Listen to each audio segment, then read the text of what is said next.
saya nyoba misalnya, kemudian saya kasih tahu ke kawan saya, nah kawan saya itu nyoba juga, nah dia punya kawan lagi, nah jadi rantai itu. Pengguna judi online di Indonesia ini terbanyak nomor 2 ya. Ya masa sih yang situs begituan Kominfo digitalnya nggak tahu tahu ya. Bener ya.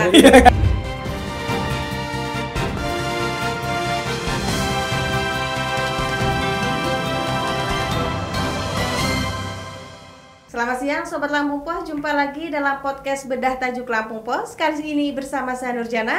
Saya Triadi Suoro. Saya Ricky Marli. Pada kesempatan kali ini kita akan membahas tentang mafia judi online yang telah masuk hingga ke lingkungan pemerintahan. Bahkan tidak main-main, judi online ini juga sudah menyusup hingga ke lingkungan Kementerian Komunikasi dan Digitalisasi. Simak terus podcast kali ini sampai habis. Namun sebelum kita lanjutkan bedah tajuk kali ini, mari kita saksikan video editorial berikut ini. Berantas judol hingga akarnya.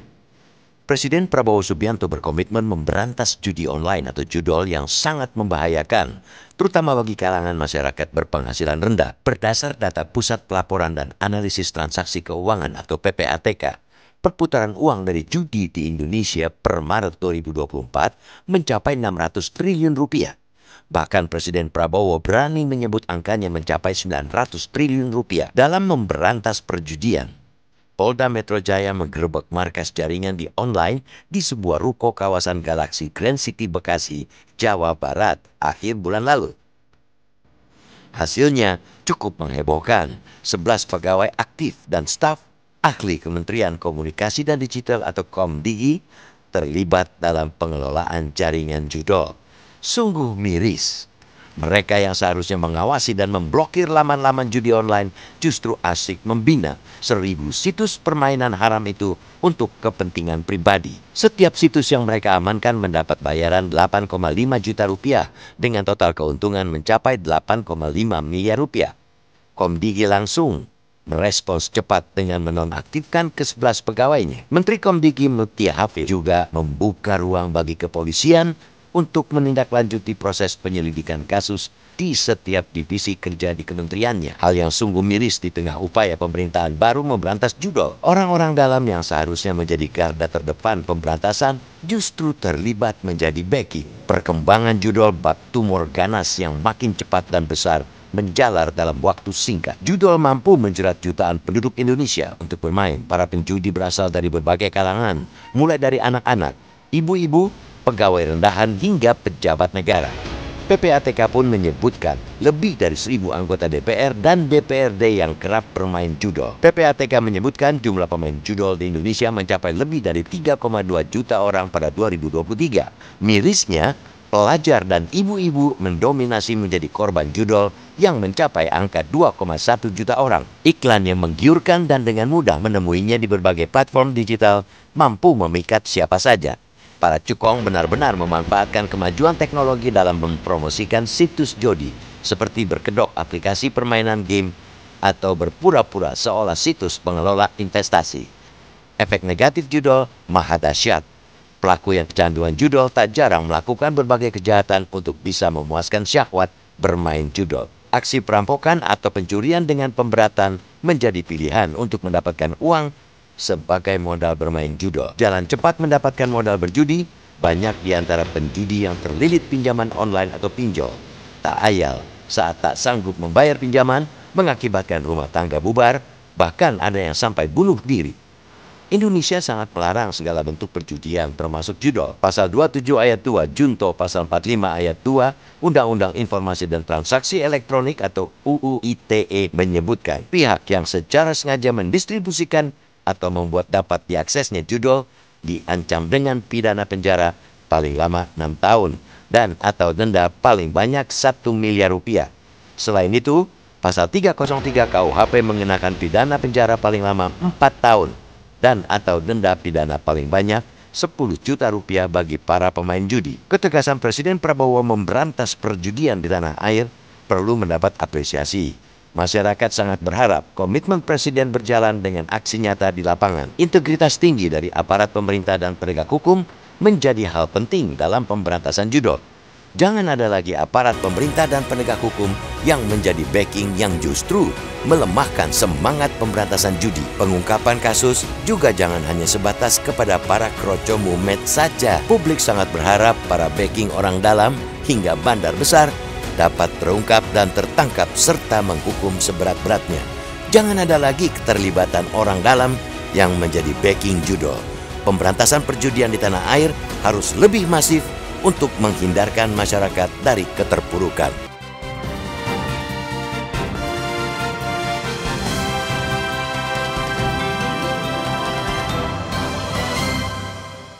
Oke, Woro, Bang Riki, nah judi online ini sebenarnya permasalahan klasik yang sudah ada sejak zaman dulu ya. Tapi mungkin kali ini muncul kembali dengan yang lebih lebih modern atau bisa dikatakan mungkin lebih kekinian lah gitu ya. Seperti apa Rok melihat fenomena judi online ini, Rok? Iya, yang lagi booming saat ini ya fenomena judi online yang sudah merebah ke seluruh sendi-sendi kemasyarakatan, sendi-sendi kehidupan. Dari anak kecil pelajar, mahasiswa, bahkan pejabat ibu-ibu tuh, pejabat-pejabat juga pada bermain judi online ya.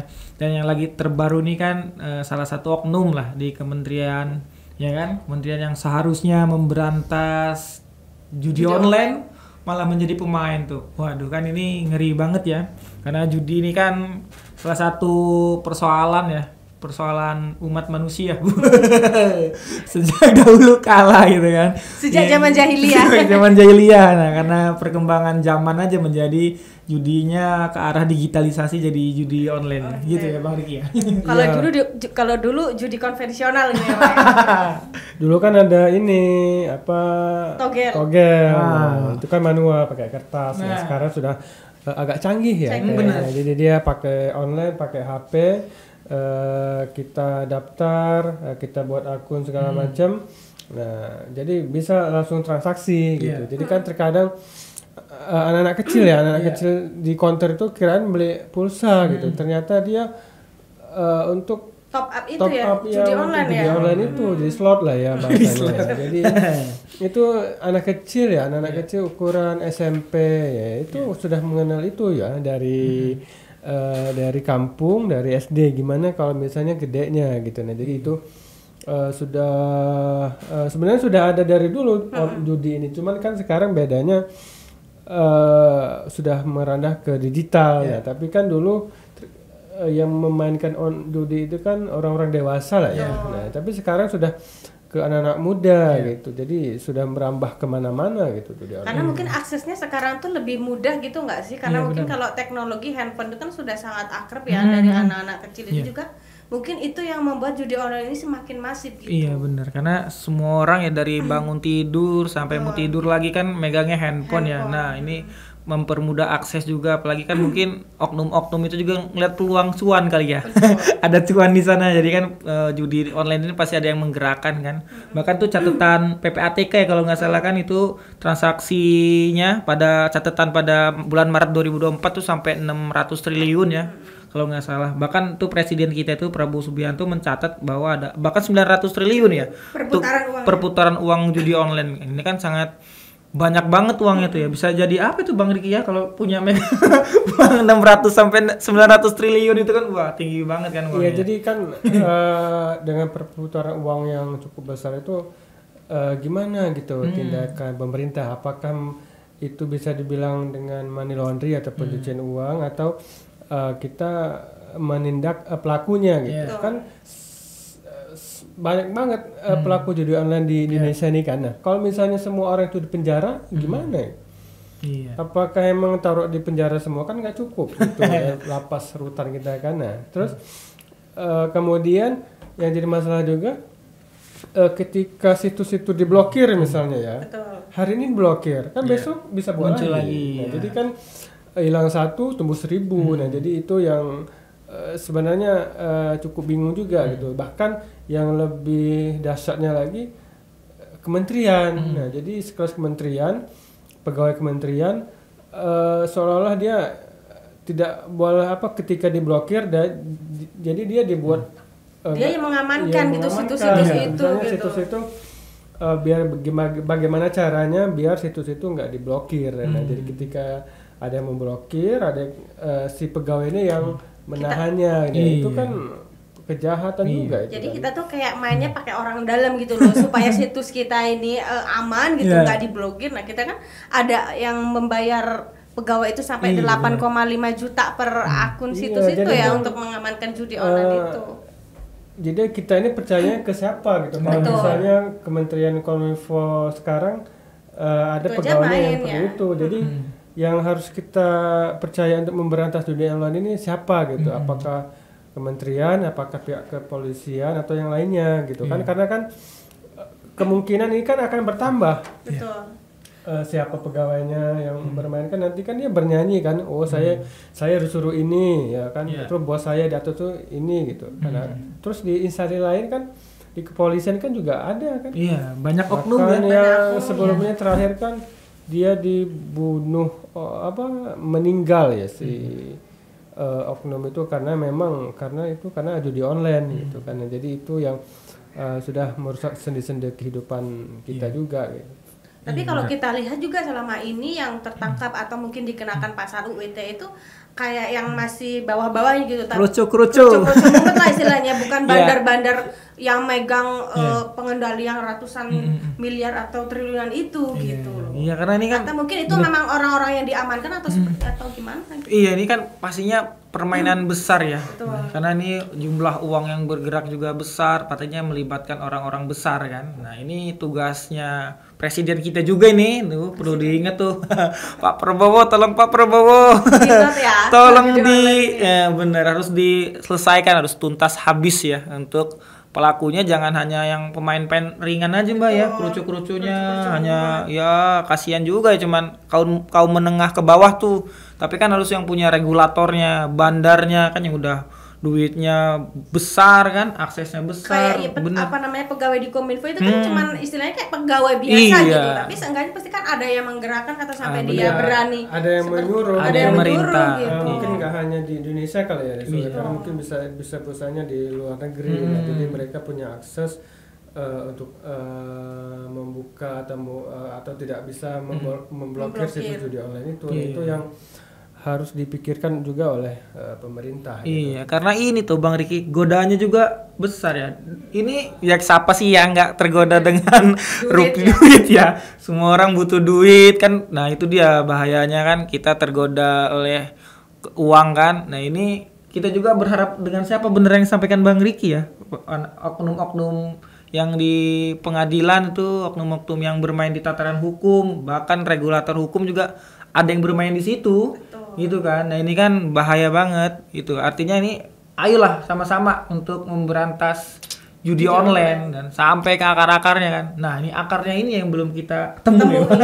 Nah susah ini untuk bahas akarnya ini, bukan orang sembarangan persoalannya kalau soal akarnya. Tapi kalau ancaman hukumannya juga termasuk ringan nggak sih? Cuma 4 tahun penjara kalau UIT itu kan. Itu mungkin yang membuat pelaku judi online atau semacamnya juga nggak ada dampak. Iya benar. Ya mungkin salah satunya itu ya, karena memang cuma 4 tahun 5 tahun ya. Jadi cuma 4 tahun 5 tahun kan nanti kan remisi segala macam kan, potong hari raya segala macam kan. Tapi kan terus selain itu dia juga sudah banyak duit. Gitu. Undang-undang ITE aja hanya 1 miliar ya kalau nggak salah ya. Jadi udah untung banyak lah. Nah, sementara pergerakan uang tuh sampai ratusan triliun kan, nggak sebanding kan, cuma denda bisa dibayar. Jangan hanya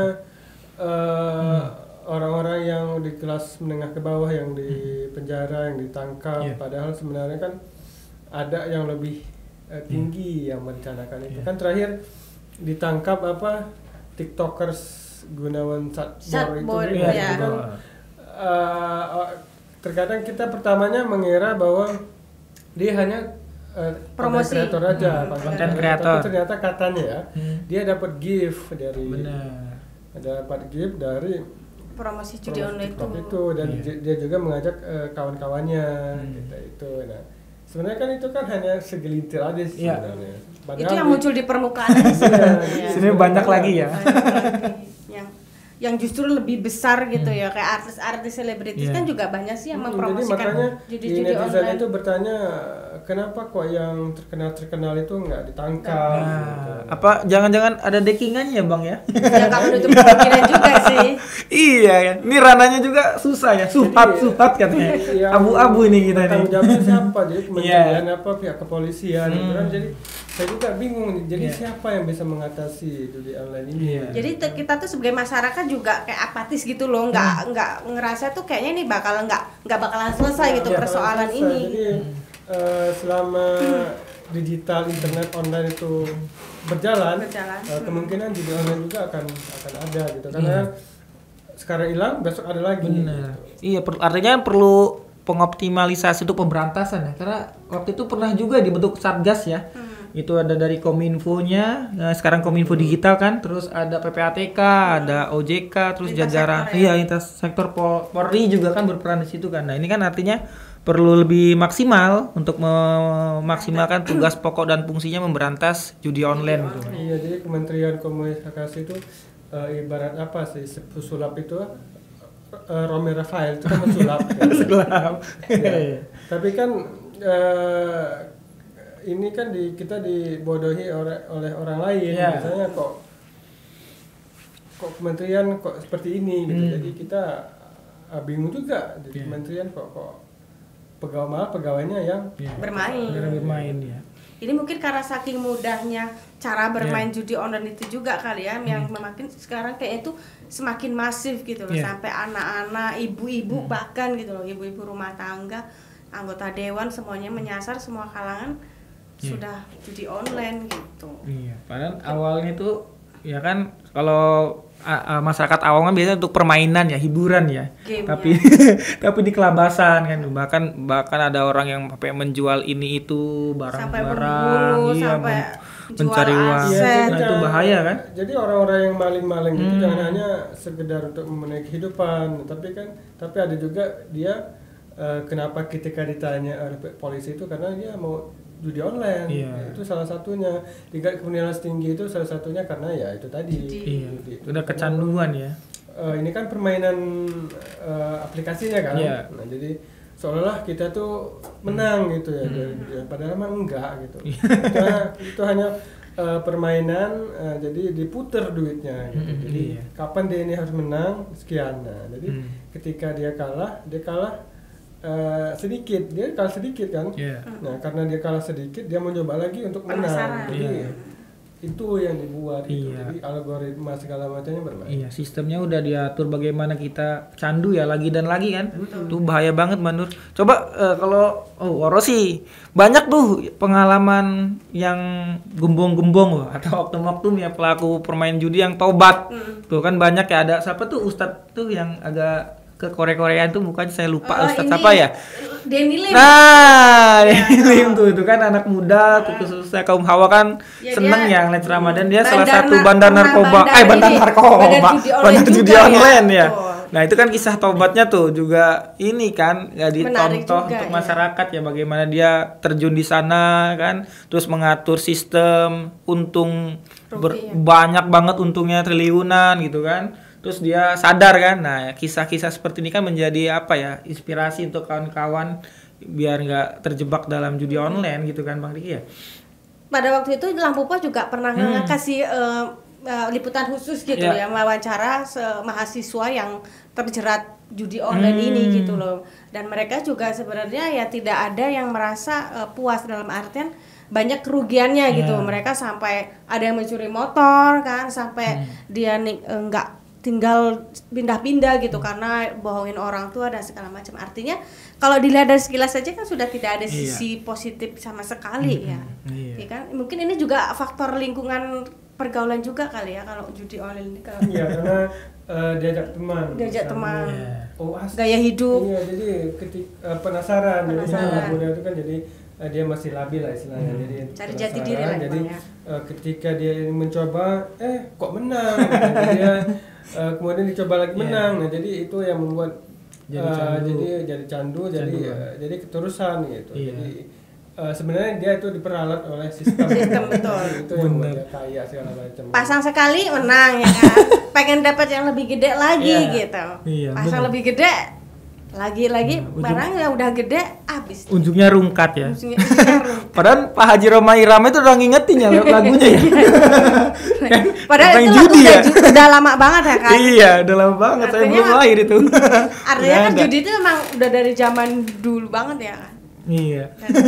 Dan kayaknya ini ya bakal ada terus sampai dunia ini masih ini ya sampai. Iya, jadi kita nggak tahu cara menghentikan judi online itu seperti apa gitu. Iya. Jadi, masa kita harus menangkap semua pelaku yang bermain judi online itu dari kampung, dari desa, dari kota itu ada semua. Betul. Gitu. Jadi apa emang kita harus menangkap itu semua ya? Iya, tapi sebenarnya sih tinggal kita sendiri sih mau atau enggak gitu kan. Iya. Masyarakatnya mau atau enggak untuk berhenti, pemerintahnya mau atau enggak menindak atau menutup akses ya kan. Sungguh ya. Kan itu kan kelihatan mata ya.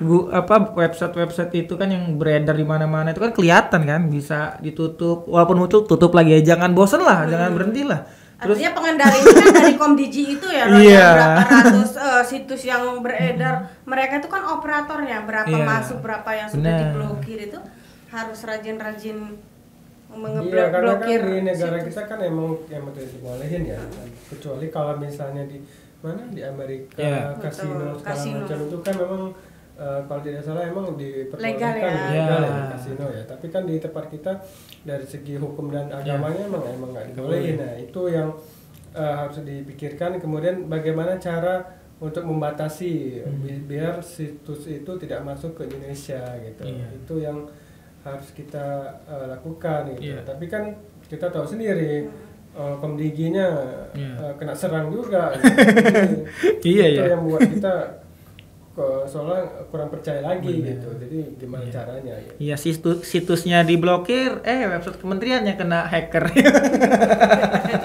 Ya ribet ya. Ya tapi ya itulah harus ada yang bertanggung jawab memang, jangan lepas tangan aja kan. Ya. Jadi kalau semakin dibiarin ya juga seperti apa ya, nggak ada habisnya, semakin Iya. kayak jamur gitulah di musim hujan. Gitu. Para regulator dan penegak hukum juga harus berani itu, jangan hanya dibiarin aja tunggu viral baru ada penangkapan dan penanganan gitu kan. Ketika Di permukaan. yang kemarin Iya.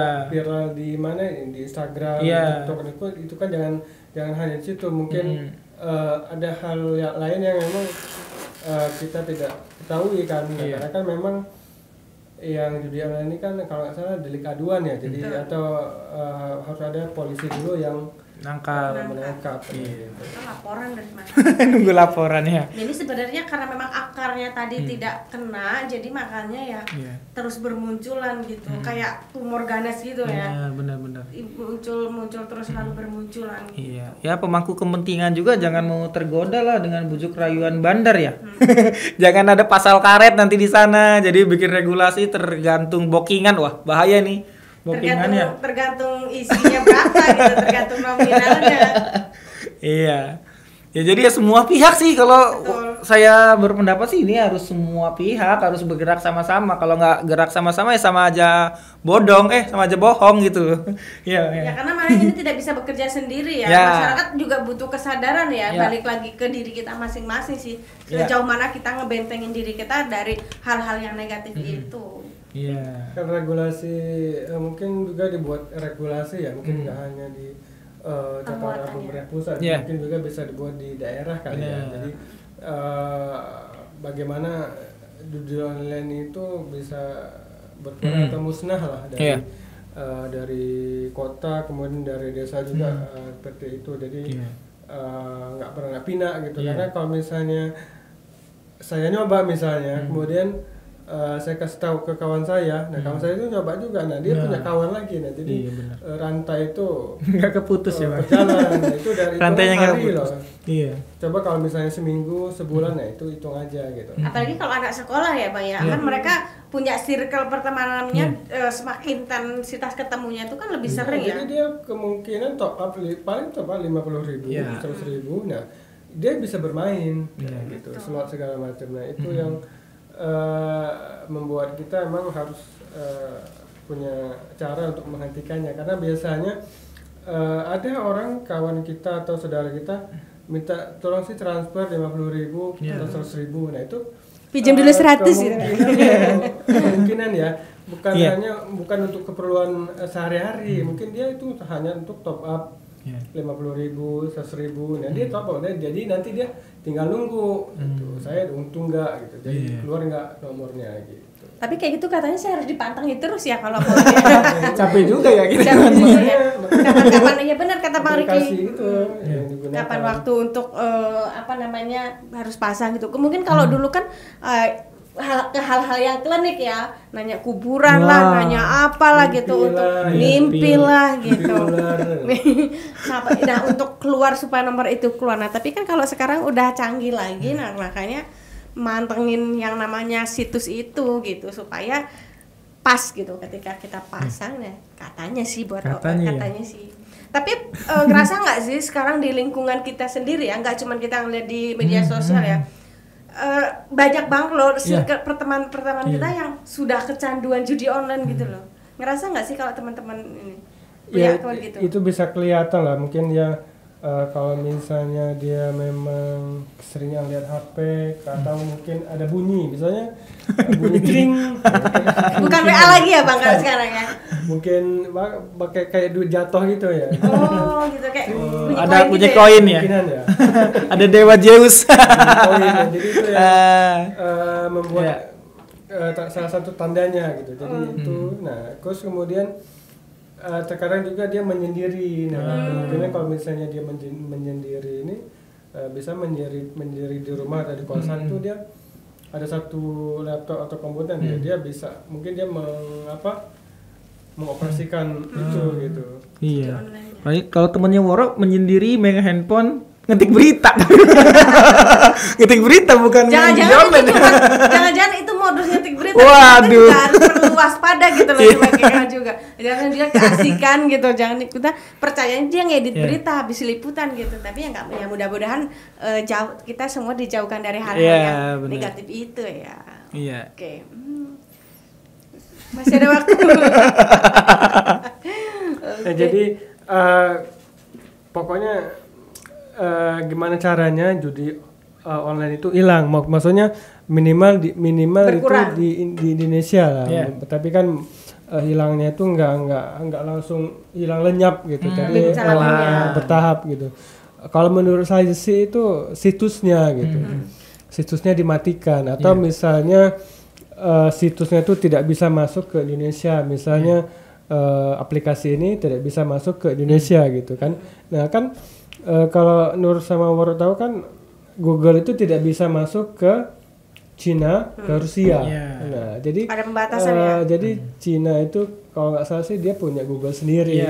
Kemudian Rusia juga punya Google sendiri. Karena kita tahu kan Google punya si Amerika. Nah itu sebenarnya bisa dicontoh gimana caranya aplikasi itu nggak bisa masuk ke Indonesia gitu. Nah itu yang harusnya dibuat cara bagaimana caranya sinyal itu nggak masuk. Kalau misalnya nggak masuk kan kita juga nggak bisa mengakses gitu. Jadi ketika kita tidak bisa mengakses, orang itu nggak bisa top up atau daftar segala macam. Iya, peranan dari Kementerian itu Kominfo ya dan digital itu untuk memblokir situs-situs. Ya masa sih yang situs begituan Kominfo digitalnya nggak tahu ya. Bener ya. Nah ini tugas Mbak Mutia Hafid nih yang dulu juga mantan reporter ya. Jadi jurnalis. Kalau misalnya kita nggak percaya sama Komdigi kemana lagi coba? Jadi harusnya kan Komdigi harusnya tegas ya. Gitu.